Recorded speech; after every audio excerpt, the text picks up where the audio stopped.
I'm James Hogan. And I'm Stacy Miller, and this is the January 2025 edition of Western Wednesdays.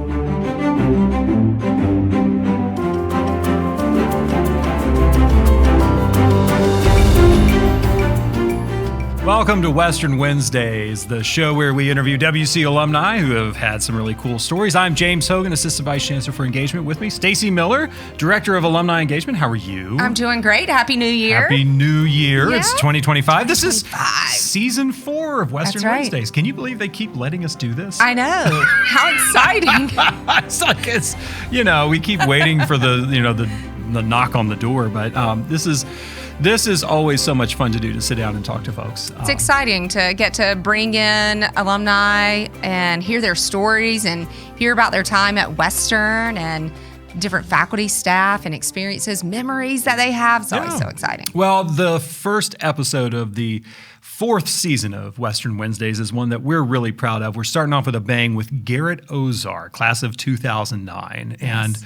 And entrepreneur, Catamount, was here talking to some students. That's right. And former student athletes. Former student athlete, baseball player. Yeah, baseball player. Came and talked to the baseball team as well. I love it's that. exciting. I always love to see, our alumni come back and pour into the students here. Well, and especially one like Garrett. Garrett, he was on Shark Tank. I mean, he got Mark Cuban to How invest. neat is that? I know, Right? this is a really cool story. And I don't want to give too much away from this interview. We'll get right to it. But hearing some of the things that motivated him personally, hearing some of those stories, the things that he picked up from his years here at Western, his family, it's a really compelling story. So let's get to it. Let's do it. Garrett Ozar, welcome to Western Wednesdays. Thanks for making time on your trip back to Cullowhee from Austin, Texas, to spend some time talking to us. Back in the wee. Back in the wee. It's good to have you back in the wee. It's always good to be, particularly when you're here from Texas. 100%. Yeah, it was 80 degrees and hot, and it's perfectly snowing here today. So It's the greatest. We day to dialed be. that up just for you. I love it. Yeah. You were here to talk to some students here on campus in the College of Business. How'd that go? I mean, it was incredible. I think I was the one that was most excited. I was more excited than everybody else. That's for sure. It was. It's great being back on campus, but to see where this campus has gone, it's incredible. I'm really proud of the progress that's been made, but it's still kept its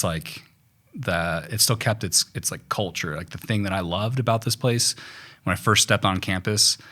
Before I decided to come here, and I'm looking around, and you get that mountain air, you see the trees, and there's just something about this place that's really special. That's still here, but then there's a lot of really cool stuff that's popping up, so I love it. So let's jump right into that. You told us that you're originally from California. How did you find your way to Jackson County, North Carolina, to be a student at WCU? Your class of 2009. So tell us that story about what attracted you to Western Carolina. I was a baseball player, grew up in Southern California. Baseball was my love. And I was going to make my decisions on where I was going to go purely on baseball. As a kid, I liked inventing things. And I really liked the idea of creating a business. So it was creating a business and baseball. Those are the two things I like to do. I created my first business when I was in 5th grade. I created these fingerboard skateboards with pogs and erasers, and would build them and make them. And I hired a bunch of friends, and we actually would build these skate parks for your fingers and sell them. And I literally had a small team. It was awesome. But I always wanted to play in the major leagues, and that became a passion. And I went to the University of San Francisco first, downtown San Francisco. Right. And really enjoyed the baseball team there. They had a really good business program there. And I ended up having reconstructive surgery on my elbow, and quickly learned that when baseball wasn't in my life every day, because I was just rehabbing my elbow, that San Francisco is not the place for me.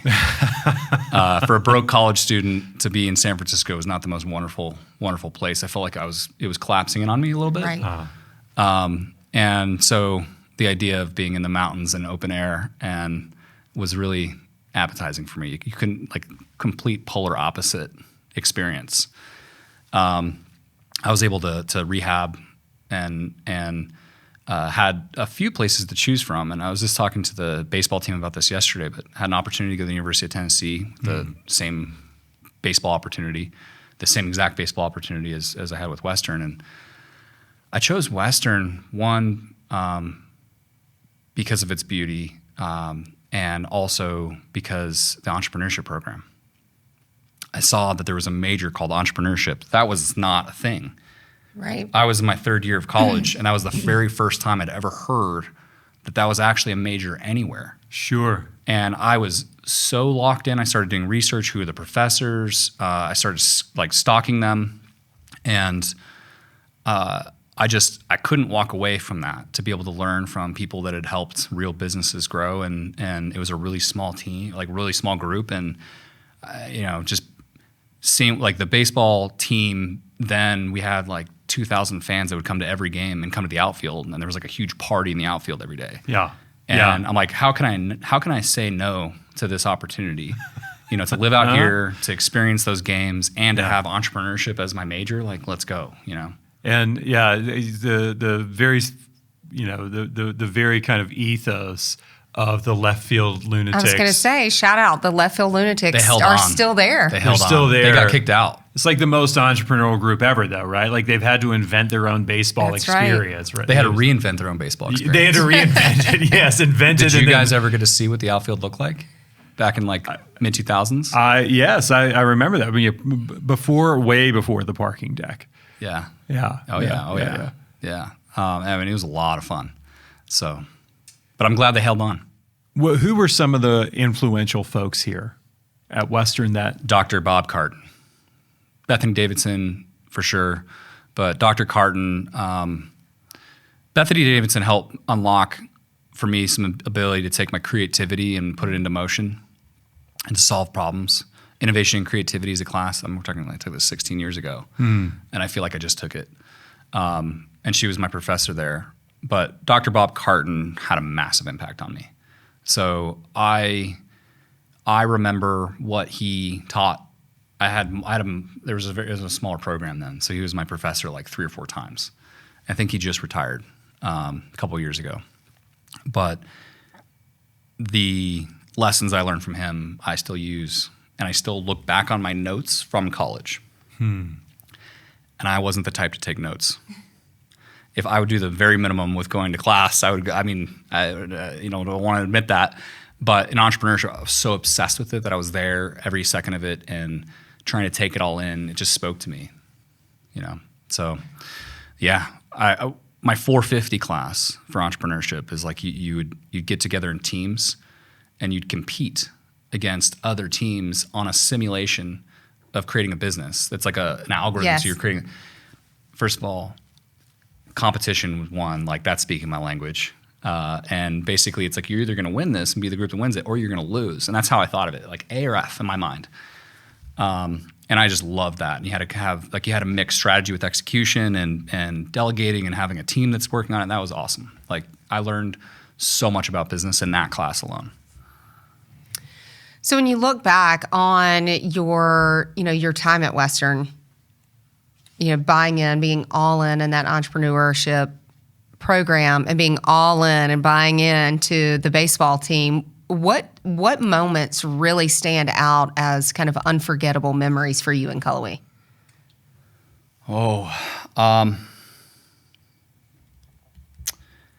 Unforgettable moments for me,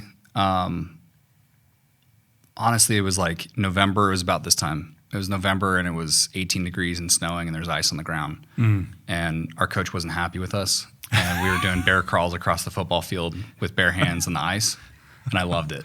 I literally loved it. I remember thinking, I'm going to remember this for the rest of my life. There's some guy in the corner throwing up. It was aggressive, but for whatever reason, maybe I'm crazy. I was like, this is awesome. And I love this. And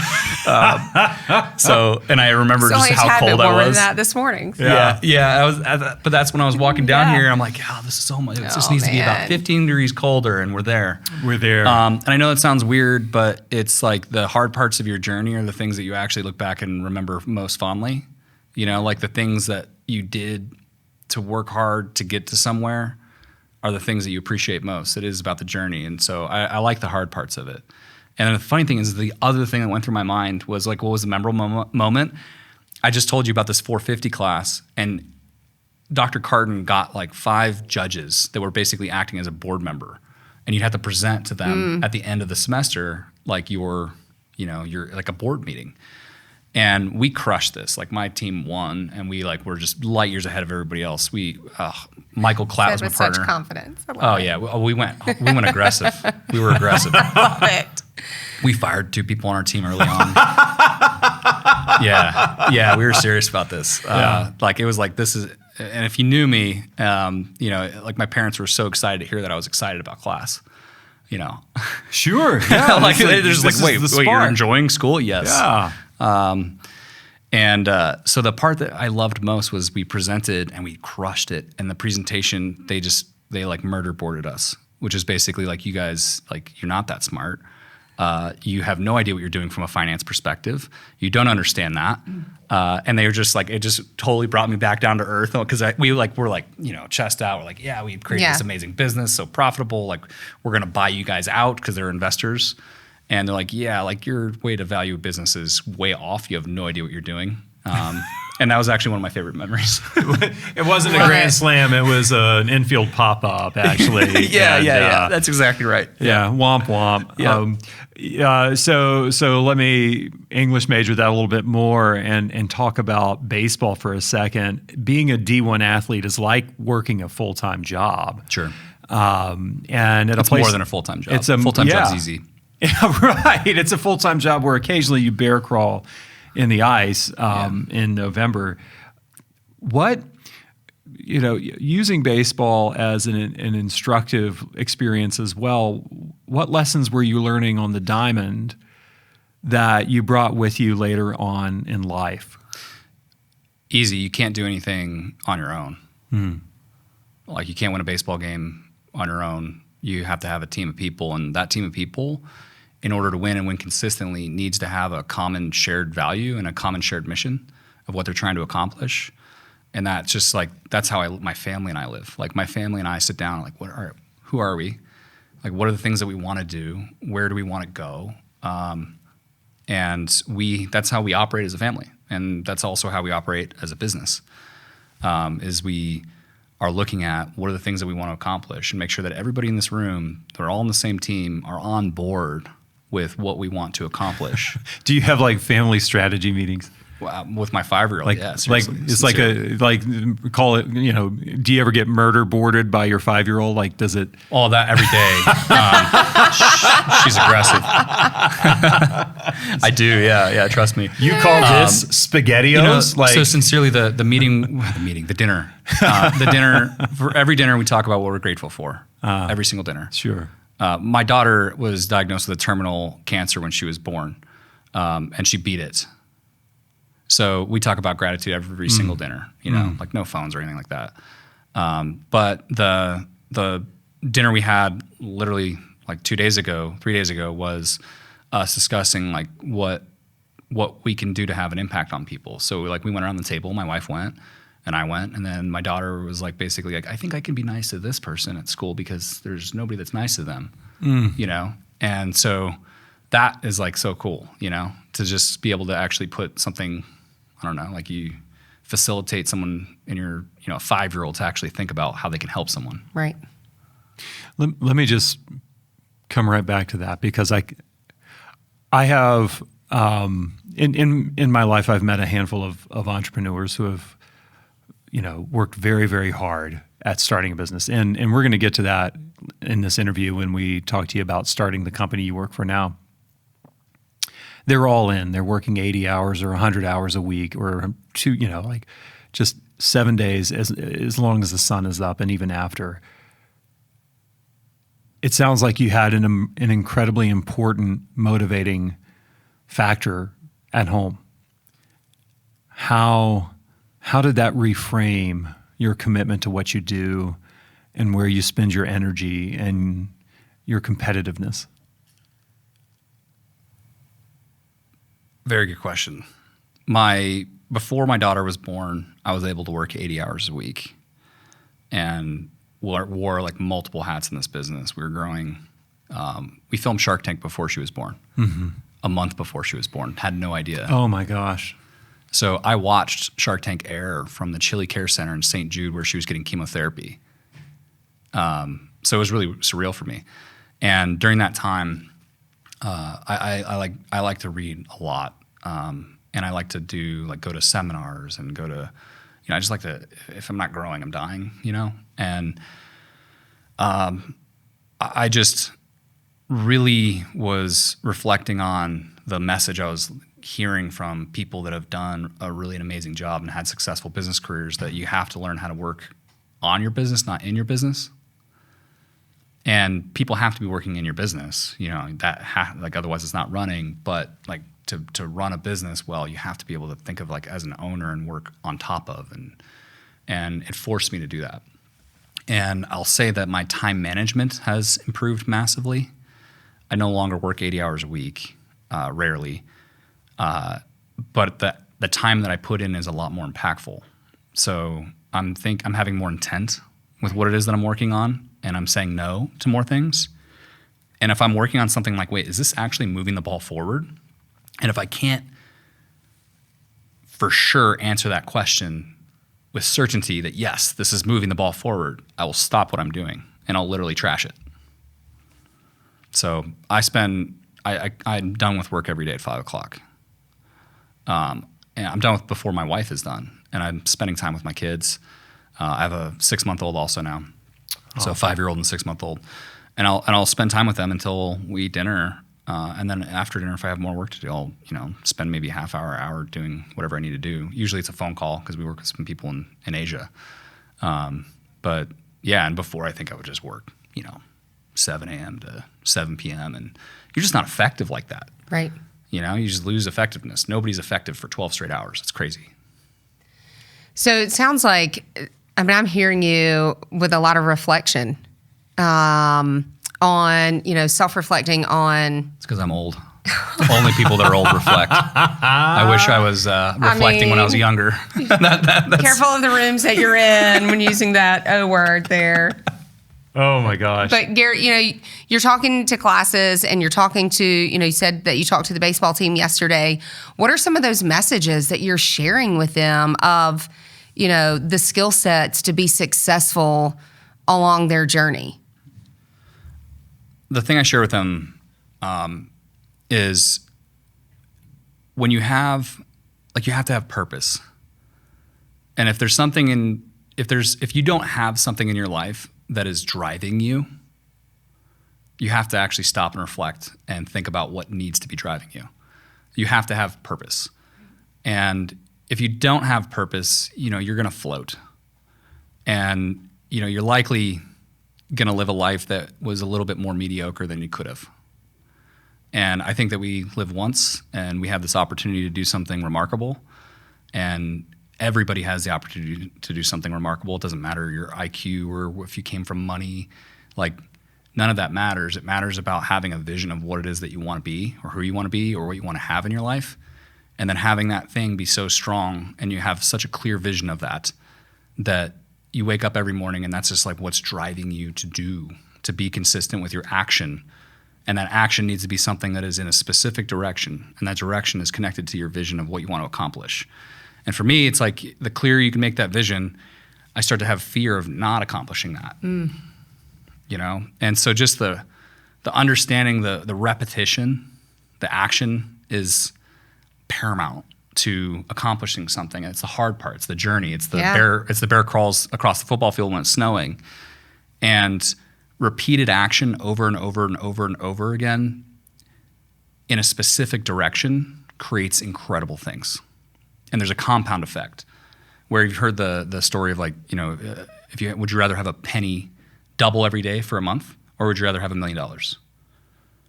Have you ever heard that? Yes. Okay, so your gut wants to say $1 million, right? Yeah. But the penny doubling every day for a month is 5.6 million or so. And the reason, when you look at that graph of the penny doubling, it's basically no money whatsoever until about day 26. Yeah. It's nothing. And so how many people quit on day 25 when they're putting in work and they're like getting nothing back? You know, they're getting nothing back. You're not getting any feedback, but you're putting in the work. And most people quit. But if you have a clear vision and you're confident that that vision is accomplishable and that your actions that you're taking every day are moving towards that, and like you just got to keep going, and then it starts to pay off later. There's this book called Unscripted by M.J. DeMarco. It's a very unscripted book. He should have had it edited. It's very long. He didn't have it edited. But he uses this, if I can cut to the point, and this is the best part of the book, is he uses this analogy of a gumball machine. And then like everybody has a gumball machine, and everybody every day gets to turn the gumball machine once. And there's two color gumballs. There's a blue gumball and a red gumball. And every day you wake up, you get to turn the gumball machine and you get to see what you get.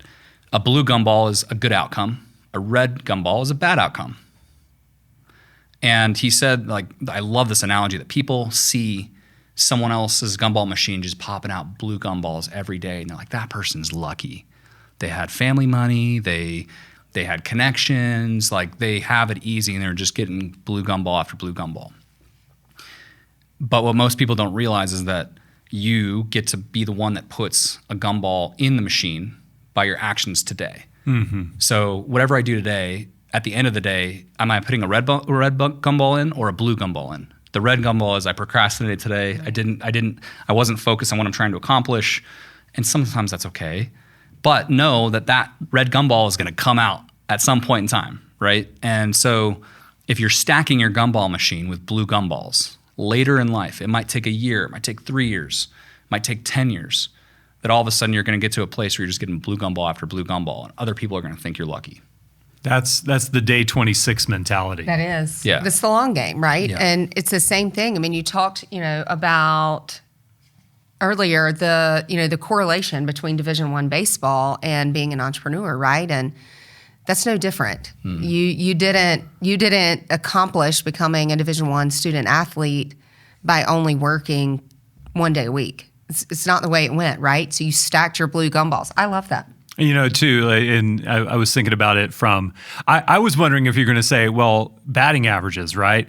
If you look Game of at failure. Right, because you can stand up at the plate and swing the bat a whole bunch of times, and if you're hitting it 250 times out of 1,000, you're doing pretty good. Yep. You're doing really good, and yet that means you're not hitting the ball 750 times out of 1,000 plate appearances, and those are, when you think about that as a measure for success. When you realize how hard this game really is, it comes back to when you have to walk back to the dugout, and you have to just kind of live with yourself for a minute, having that long game vision. Having that real drive and that purpose in knowing, well, I learned how not to hit the ball again. And knowing that 3 out of 4 times, that's just not going to happen, but 1 out of 4 times, maybe it does, and that's really going to make you something. That can be a great lesson. Sounds like you were in our meeting with the baseball team yesterday. Because we were talking about this. I was saying that's a gift, because most people aren't baseball players. Right. Right? And baseball players are given the gift of understanding that you can come back from failure. You could strike out in the 7th inning and then hit the game-winning home run in the 9th. Right. But your whole life, you're playing this game where you're going to lose most of the time. And the what that gives to people, that they don't even realize it. I don't think they realize what that's giving. It's later you're able to look at something that didn't occur the way you wanted it to and see, like, wait, what could I have done differently? Yeah. And I think what I've experienced is most people are so afraid of failure. And failure means that you couldn't do it, or you need to quit, or like you should just quit. And most people quit and they fail. And I mentioned my daughter. She was born with a terminal brain cancer, okay? So the first hospital told us she's not going to make it to her first year.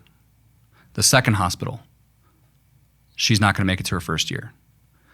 And when I say hospitals, I'm like, we're researching the best hospitals on the planet for pediatric cancer. Mm-hmm. The third hospital, she might make it to 2 years, but we're going to give her so much chemo that she's not going to be a person. But not likely to 2 years. Fourth hospital, not going to make it to her first year. 0 for 4. How many people gave up after the first or second or third or fourth? And my wife and I use the same skills we learned with creating a business, that like we have to find the person on the planet that is literally the leading authority in this topic. And I'm not going to listen to anyone else until we can find out who this person is. And we found out who that was, and they were at St. Jude Children's Hospital, and they were the head of neuro-oncology there. And we surrounded him. We got like 2 board members to call him. I mean, we put all of our focus and energy into getting in touch with this human being. And so he finally called us. Finally, I mean, my daughter was 3 weeks old at this point in time, but it felt like eternity at that point in time. And he said, what has everybody told you? And we told him, and he's like, don't listen to any of them. Come to Memphis, Tennessee, and I'll save your daughter. So my daughter is now 5 years old and disease-free, cancer-free. She's in kindergarten. She's missing her left temporal lobe, which is memory, speech, and cognition. And she has a photographic memory and can sing karaoke and is incredibly intelligent and sweet and also feisty and can run her dad like up and down all day long. She owns me. So I want she plays videos of her making you do bear crawls when you get back now. Yeah, That's she's giving like speeches at St. Jude galas. Like she's getting up in front of 300 people and giving speeches about her experience at St. Jude. I'm just like, what the heck is going on? Right? Like, how is it? What world am I living in? How is this? Phenomenal. If you would have told me that this is the outcome, Yeah. After we consider ourselves the luckiest people on the planet. But I also look at the tools that my wife and I both learned. I'm not taking credit for this. My wife and I both learned from playing baseball, Game of Failure, going to entrepreneurship, like majoring in entrepreneurship. How can you solve problems that you have no experience in solving? And the combination of those 2 things, I think, played a huge part in my daughter being here. Like, what the hell? That's crazy. So I just feel like my purpose was everything that I occurred was actually to be there for her. It's also, I think, sometimes taking a red gumball and painting it blue, right? I mean, sometimes, to your point, Correct. You go to I one hear you. specialist, a second specialist, a third specialist, right? You've got, Just gonna eat that red gumball, no problem, and like it. we're gonna and we're not gonna make it a failure. You're gonna keep going. Let's walk back to the graduation stage, because I'm sure then that your focus and your mission may have felt a little different because you had different things that mattered to you. Maybe you were still the 400 level class boardroom mentality of we're going to own this, we're going to just crush this presentation. Where did you go after you graduated Western? 2009 recession, and I had the opportunity to continue playing baseball, but not in like a great capacity. Like would have made a very small amount of money and would have never made it to the major leagues, and I knew that. And I also looked at the economy and I said, I have nothing to lose right now. People are losing their mortgages. I don't have a mortgage. I have nothing to lose. This is a great opportunity for me to create something right now. And I had a friend that was in the business of helping companies find loan products that would help, expand their business. And so I got involved with that and found a bunch of companies to want to participate with a loan with Wells Fargo. And it was like on a specific date, and we were grouping like multiple companies into one so they would get a better interest rate. And I was like living on a credit card and doing this and putting myself into debt. And I got a bunch of companies in, and like it was all working really well. And then on a Friday night, I went to sleep thinking I was going to make a massive commission, and they were going to get the funding was supposed to occur on Monday. And on Saturday, I think it was there was like somebody was bribing Wells Fargo underwriters that were in the same group as me, so they just canceled the whole thing. And I'd convinced these companies to like wait, like they already needed the money. I'm like, no, just wait till December because you're going to get a better interest rate. And I just felt horrendous. I personally felt like I screwed these people over. I didn't do anything wrong. Right. But I still felt responsible. And I realized that this is not the business I want to be in. I realized I wasn't really having the impact I thought I was going to have. And I was in a lot of debt. So regardless if I wanted to continue in that space, which I did not want to continue in that space, I needed to figure out something else. What I realized is I was decent at sales, and I can do that. So I got into sales and learned that. And as soon as I got out of debt, I tried creating a company. That didn't work out. Saved up money again, tried to create a business. Moved, I couldn't do it in California. It was too expensive. I was like living at my dad's house. I'm like, I don't want to live at my dad's house anymore. So I moved to Austin, Texas, because there's a great entrepreneurship program, or a great area for entrepreneurship there. It was a lot more inexpensive then. It's a little bit more now. So expanded a business there. It didn't work out. Again, another failure. Now I'm in debt again. And found an opportunity working for a company called BigCommerce. And at that point in time, I had two options. I had the option to take this role as VP of marketing for a startup that just got funding.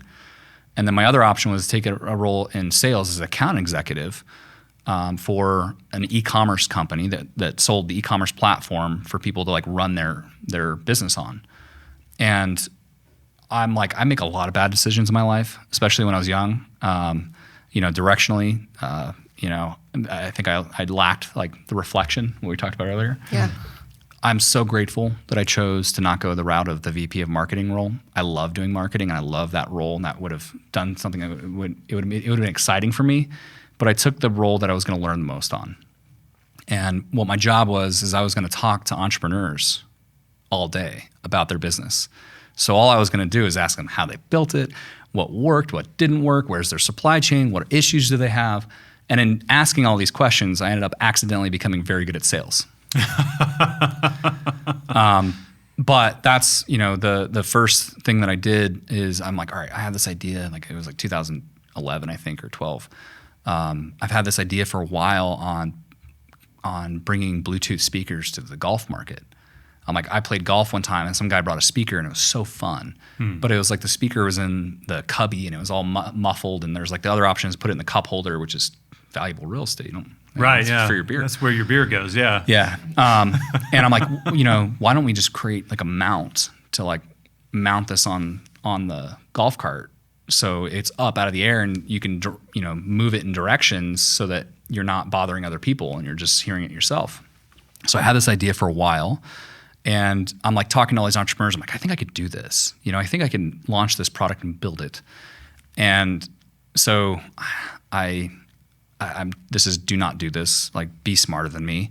I maxed out my credit cards and sold my 401k and sold all my stocks to create this company. Oh gosh. Because I knew what the SBA was. I knew that there were small business loans. Right. But I was like, nobody would give me that. And so I never even went down the path of understanding what options I had. Yeah. For that. And I could have just not maxed out my credit card, but I used a little bit of it and then gotten the rest through a loan. Instead of a 19% revolving credit loan. Yeah. I just didn't have anything to risk. I was single, Sure. Right. I was like, I'm just gonna make this happen fast. All but I didn't in. think about it. Right. All in. Whoops. But I used that to build the mold, to fine tune the audio, to piece together the multiple parts of the speaker that were going to be from different manufacturers. And then I was assembling them at night in my brother-in-law's garage. And so I built my website and I was like, all right, I'm going to take everything I've learned from these people that have already done this and create a marketing plan. I'm like, I think I have maybe 6 months, maybe a year of inventory if it doesn't, if it's a little slower. And I sold out in 9 days. Wow. And that was just this moment. And I'm telling you right now that most of the things that I learned were sure from these founders, but the foundational stuff I learned here. The foundational things of is this a real business? Is this business going to create cash? How can you understand the target market? All those exercises I did from Dr. Carton, walking through how to look at your funnel and how to look at, how many people are in your total addressable market? How many people would actually like your product? How many people can afford your product? How many people can you get in front of? Looking at it that way, I'm like, I think I can do this. And I think I have a way to get in front of them. I think if there's marketing folks listening, I kind of hacked Facebook in the sense of it was early 2010s, and I created a video ad that was the Bluetooth speaker for the golf cart, And I only allowed for the audience to click on the link at the end of the video. But then I structured it to pay for maximizing awareness. So I paid for eyeballs, but then I was curating my audience so that only people that were actually interested were going to click. And I was doing a pay-per-click. So my pay-per-click was very low, and my conversion rate on my website was through the roof because they've already watched a 15-second video on this. Yeah. Yeah. And then they're going to my website. So at some point, Eternova comes into your life. How? I sold the Bluetooth speaker company, and I really sold it for I could have done 20 times better than I did. I didn't know what I didn't know, so lesson learned there. But sold that company, and I got really good at sales from the big commerce thing, and I was now in a sales leadership position at a tech company. And I loved that job because I was the right hand to the founder of the company that raised $50 million and was very successful. And I got to learn all the things that I did wrong with my previous company from him. So again, I took a job for more of how can I learn from this person? And pretty much the whole time I was moonlighting Eternova with my co-founder, who was also my colleague. We got together, and after the golf thing, I realized that was really cool, and the feeling I got when sales were flowing through was insane. But I had somebody tell me that whatever you do with your career, that at the end of it, when you're 89 years old, sitting on your front porch, on your rocking chair, looking out into the sunrise or sunset, that you should be proud of the impact that you had in this world. And whatever it is that you should be proud of that you did with your time. And I realized that the speaker thing was cool, but I wanted to have more of an impact on people.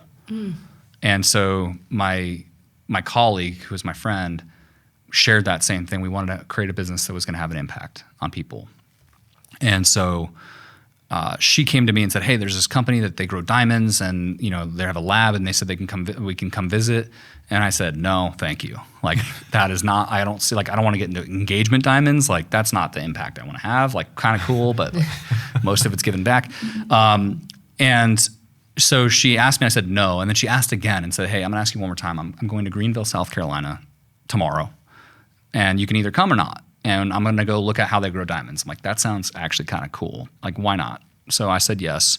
We went out, saw their process and how they grew diamonds. And so they're growing, they're emulating the Earth's crust and growing diamonds to sell as jewelry for people. And after we got the tour, we're having dinner with a scientist, and he just casually mentions to us, carbon is the base material for a diamond. All a diamond is carbon atoms are perfectly bonded to itself. And it's the hardest substance on Earth, and that we're a carbon-based planet, and everything alive is made from carbon, including us. And he said, imagine, actually taking carbon from someone's remains and growing a diamond from it and having it be a memorial piece. My co-founder just lost her friend and mentor to pancreatic cancer and actually had some of her ashes and was going through the mental exercise of what she was going to do with them. So this was, I knew that from her perspective, she's like, this is what I want to do. But for me, I was thinking about how someone else told me that there's two deaths in this world. There's one in which you leave this earth, and there's one in which people stop thinking about you. And I thought how if we were to create something that would be in someone's family, that they're going to stay around, their memory is going to stay around for generations, even after the people that didn't actually physically know them are going to still know them. Coco, that movie Coco, if you've seen that, does a great job of Yeah. And so that was okay, that's pretty cool. And there was two other companies that were already doing this. They'd been doing it for 15 years at that point in time. We'd never heard of this process. And we looked at their business, and honestly, it was just transactional. It was just send us $8,000 in the mail, we'll mail you a diamond 8 months later. And we looked at this that's a really comforting thing. Right? If you're going to do this, if you're going to spend that kind of money, that means that you lost a loved one in your life that meant the literal world to you, likely too soon. Yeah. And so we realized if we were going to go down this route, that we were going to build a business that was transparent, that had glass walls so people can see what's happening on the inside, that we were going to create an experience for these people that they'd never had with another company before. And so we built a compass early on, which is our vision of who we are, what direction we're going. And it was make every customer feel like this process is personalized just for them. Make sure we honor their loved one every step of the way. So know their story, have their picture through the whole thing. Like make sure that the customer is aware that every person touching their loved one's diamond knows who they're doing this for. And meet them where they are in their grieving journey. Like we know that Right. every single family that's going through this is in deep grief. They're in a dark room, metaphorically. And if we can be a little bit of brightness for them, like that goes a really long way. And so we designed this experience for them with so much intent. We designed an experience that was like, we needed to make this experience incredible for people. And, I read a lot about Disney and how they create this amazing experience at their parks. And everything that happens at a Disneyland park or Disney World has intent. Like they really want you to have feelings when you see the park, when you talk to the first person at the gate, when you talk to the next person, when you walk in, everything has intent to make you feel certain things. And so I read a lot about that. And my co-founder and I are both super aligned on that. And so we created this intentional journey because it takes almost a year to grow these diamonds and there's lots of steps involved. And so we have lots of opportunity to like connect and make people feel. And so the intent that we designed was one in which we want to create moments of anticipation, reward, excitement, acknowledgement, community, all feelings that create serotonin, oxytocin, dopamine, which is really important when you're grieving. Like you're in a dark place and having something beautiful and positive to look forward to, especially surrounding the loved one that you've lost, which is why you're in a dark place, is now like what I'm obsessed with. And I didn't realize that when we first started the company. I just thought we were going to be able to provide somebody with a product that was going to like help keep Right. their memory around. But what we're really doing is we're creating brightness and meaning for people when they need it the most. How do you take all of that and, and box that up into a conversation or a pitch on something like Shark Tank, right? Like, Yeah, I mean, we know Shark Tank, their job is to get views, right? So we know that we're in the death care space. And death care is not really seen in the most positive light in the United States. Sure. And so I think one, it's like when we did our opening presentation, we know who we are. We know kind of impact we get to have on people. And so we're like, all right, let's show the impact. And we had a video playing of like people receiving their loved one's diamond. We call the homecoming is when they actually receive their diamond. And, we had that playing and we had, just like a solid pitch of the emotional side of what it is that we do. Like, sure, like we grow diamonds from ashes, but what we really do, and we went through that whole thing and the Sharks were just like, this was an incredible presentation. Robert Herjavec said this is the best presentation that he's seen in the 11 years that he was on Shark Tank. And it was awesome. Like it was so incredible and there was so much emotion and then they cut that all out. Didn't make it past the editor. They didn't make it past the editors. Right. Yeah. But I get why, like Sure. they Yeah. made it, there was a very aggressive negotiation on the show and it was really, fun to watch. Yeah. I watched it while I was, again, in a different state of mind. So that was surreal. The nurse walked in and she's like, wait, is that? We're like, yeah, that's us. In your mind, though, was this a make or break moment? Was this an opportunity in this company's journey? Was this, I get to use my first Matthew McConaughey reference ever. please? He's from, he lives in Austin. Yeah, this. And we did a lot of road trips between Austin and Memphis. A lot of road trips. And one of the last ones we did, we listened to the book Green Light by Matthew McConaughey. And what he's talking about is that sometimes there's really challenging things in your life that occur that are actually green lights, and you just don't see it as green light. So we're talking about painting the red gumball blue. Yeah. And then sometimes there are moments that are just phenomenal that are green lights that happen. Like he got cast in a movie, Angels in the Outfield was for him. I was like, he was actually in that movie as an outfielder. Yeah. And that was a major green light opportunity for him. This was a green light opportunity for us. We got to create awareness, of this as being an option for people because nobody really knew that you could do this. Right. That was a wonderful thing. It was validation. And it created a lot of excitement for our team. The fact that we got to deal with Mark Cuban and Mark Cuban, we brought our whole team maybe 2 years later to a Mavs game as a company offsite. and Cuban gave us like a suite. So we had like a 40-person suite up there, and came and talked to us and like gave an awesome speech. And like, come on, where am I? Like, how do we, like what's Aaron Jones, the running back for at the time with Packers, he's now the starting running back for the Vikings, came because he became a customer. He lost his dad during COVID. Oh my gosh. And he wanted to grow a diamond. So he grew a diamond for his dad, and he became kind of involved. So he's there. I'm like, talking to him, and I've had this like surreal moments. I've had moments where I found myself in Germany with my phone translating someone speaking Russian and German and me speaking English in all one conversation. I'm like, again, where am I? Yeah. Like how? Like what's happening with my life? How did I get here? But there's just moments that compile that are like green light moments that unlock your business or show you that this isn't the right direction. And I think a lot of people focus on Shark Tank as like, did you get the money, right? And obviously you can't run a company on good feelings. So the capital's nice, but yeah, you had the opportunity to create this enormous brand awareness. The company was going to be in business, funding or not, but the exposure to a national television audience is a nice thing to have. Did you see an immediate return on that? At the time, kind of. I mean, you got to realize that like, here's the Dr. Carton. I'm telling you, like that guy had such a massive impact on me. The entrepreneurship program here did. And the way I looked at it before we even aired is like, hey, this is really cool. There's going to be 10 million people that see this over time. But if you look at 10 million people, like how many people are actually going through acute grief or will be going through acute grief in the next year that are seeing this, that also connect with the idea of a diamond, that also have the financial means to do this.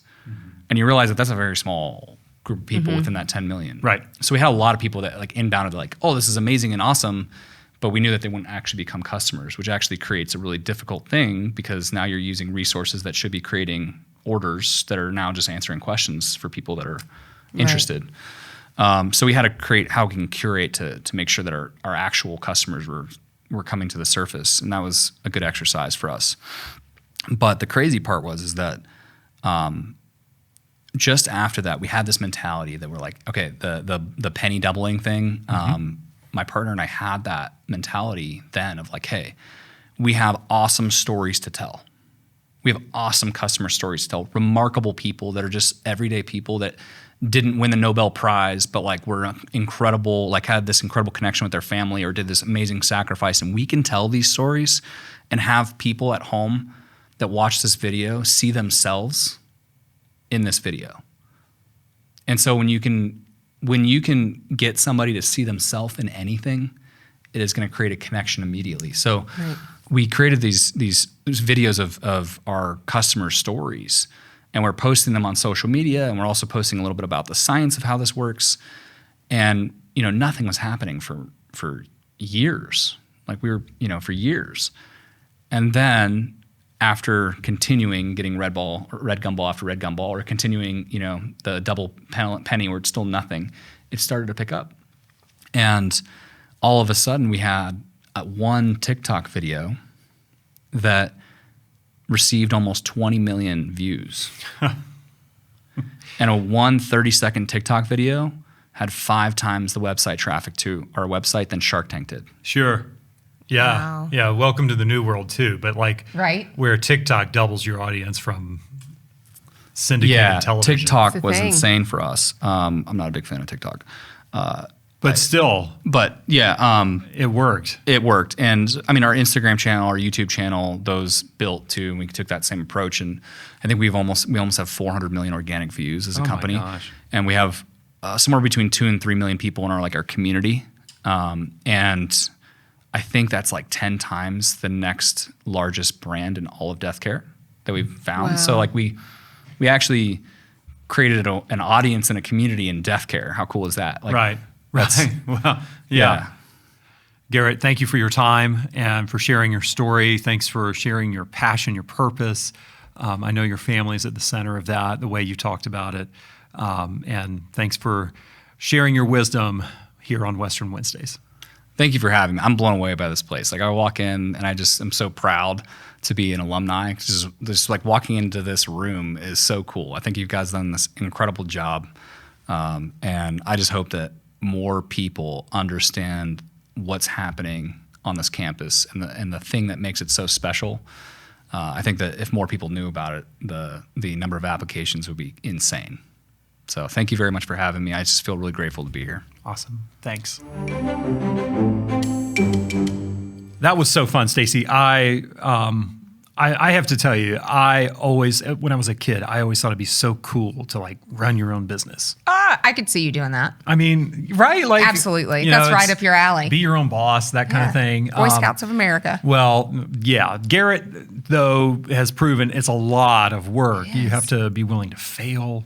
You have to, but you know, like unlike Garrett, I never had to like crawl across the turf in the football stadium in the freezing cold. But to his point, right? Like it does to have that level of success, James, right? Like it takes a special level of something in your gut. Yeah. You've got to have that to not be scared to fail, to be willing to take those risks, but also to be willing to put that work in. Absolutely. It didn't come easy. You have to have a why too. And That's right. you know, when we heard the story about his daughter, Yeah.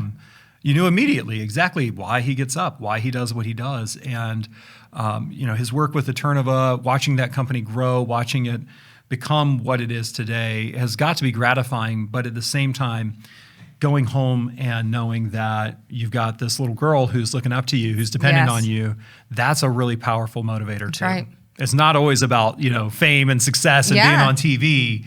It's Right. about taking care of the people in your life who are really Yeah. special. So thank you, Garrett Ozar. Thank you for coming on, man. Absolutely. And the College of Business for, you know, Yeah, bringing helping us get 'em here, into this yeah. fold and bringing Garrett to campus to speak to several classes and to speak to some entrepreneurship majors. Yeah. I definitely want one of those Bluetooth golf cart speakers. Though. How neat. Yeah. I also need a golf cart, but that's different. I should learn to golf first. Well, we should get one for the podcast, Western Wednesdays golf cart. We could just ride around and interview people. I'm down. Yeah.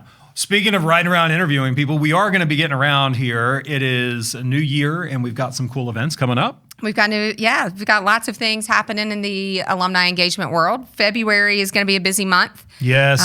We've got February 21st, 22nd, our Pike alumni coming back for their Founders Day reunion. It's going to be a That'll big be weekend. Yeah, big deal. It's a big weekend. Yeah. We're celebrating lots of things with them. So that's really exciting. And that same weekend, actually, will be our annual weekend of service. That'll so be great, Why yeah. not just pile it in? I just want to point out how you got involved with the Pikes, and it started back on homecoming weekend, Yeah. right? Like you were, I don't know how you got roped into that, but thank you. Absolutely. Being a part of their raffle and how exciting it is to see the good work that that group of guys is doing for Western and, you know, for our university and our athletics program. Yeah. And this year they added Western North Carolina in their philanthropic support of Manna Food Bank. I mean, Yeah, it was how so great. awesome for them to pour in With like they hurricane do. relief, yeah. And Weekend of Service, this is the third time we've done Weekend of Service.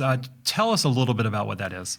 Weekend of Service is an all call for alumni, family, friends, students of Western Carolina University, all calling all Catamounts to get out in your communities and put in some service hours with your network of Catamounts. Do it by yourself, do it with your family, do it with your network of Catamounts in your area, but get out and, you know, serve your community and serve the people around you. Yeah. Stacy, do you like college basketball? Love college basketball and love the SoCon basketball tournament. We kicked off the conference play, kicked off on New Year's Day, which, like, thank you for everybody who came out to that game against Furman. But we've got the SoCon tournament. It's going to be in Asheville. It's going to be in Asheville again. I'm so grateful it can still be in Asheville. You know, obviously, again, still putting things back together with Hurricane Helene. But That's right. What an opportunity to get folks together. And even if you don't like college basketball, it's still going to be a good party. Absolutely. It's always a great time Yes. to come together. And like you said, you know, to be in Asheville, it's always special to be in Asheville. They're always so welcoming to the SoCon basketball It's like a tournament. home tournament for us. And it is like a home tournament a it little is bit. such a for great us. opportunity, But to be so. back there now is going to be extra special. It's going to be great. And looking forward to it. And like you said, you know, if you're not a college basketball fan, but you're a Catamount, it's worth coming out and It's being there and worth coming supporting out. those guys. One of my New girls. Year's resolutions was to watch more Catamount basketball. Yeah. And did you do any New Year's resolutions? No. It's to host a podcast, ladies and gentlemen. Something like that. I don't know. No. Okay. I'm not that committed. You're right. I'm going to go on a new diet. Well, if you haven't made a New Year's resolution, let me tell you, subscribe, share, do all the That's right. social media TikTok things with Western Wednesdays, because we've got a great season ahead in store for you. Please be sure to check us out and follow us on social media. You can check out all those events that Stacy was telling you about at alumni.wcu.edu. Got it. Thanks to everybody, as always, who is part of Western Wednesday. Sam Wallace, our producer. And we'll be back in February with another great interview. Until then, go Cats. Cats.